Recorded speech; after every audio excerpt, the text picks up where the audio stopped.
In today's video, I'm going to teach you how to add dynamic lighting and special effects to your artwork using layers, blending modes, and filters. By the end, you'll know how to build eye-catching glows, sparkles, and textures in a clean, flexible way. Start by creating a new layer directly above your artwork. This keeps your original piece safe and lets you experiment without risk. Think of this as your effects layer. Everything we do will live here, so you can toggle, edit, or remove it at any time without damaging the base.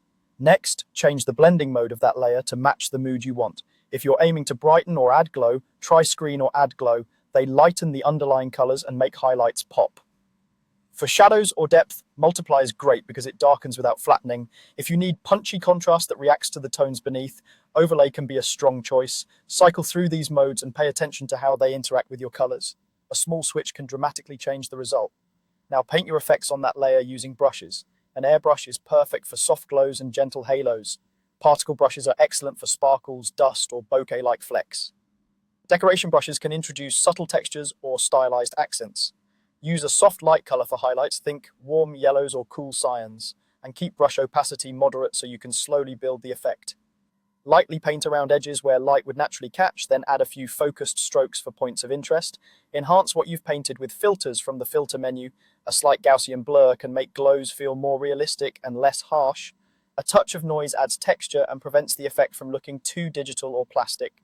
Distort filters can introduce motion, ripple, or heat haze vibes if that suits your scene. Apply filters sparingly and preview the strength. Subtlety often sells the illusion. Control exactly where your effect appears with gradients, layer masks, and clipping layers. Add a layer mask to your effects layer, then paint with black to hide or white to reveal. Use a gradient on the mask for smooth fall-off, like light that fades naturally. If you only want the effect inside a specific shape, clip the effects layer to your base layer so nothing spills outside the edges. Finally, fine-tune by adjusting opacity and rearranging layer order. Lower opacity if the effect is overpowering, stack multiple effect layers for complexity, and move layers up or down to see which placement blends best. Keep tweaking until the effect feels integrated and intentional. With practice,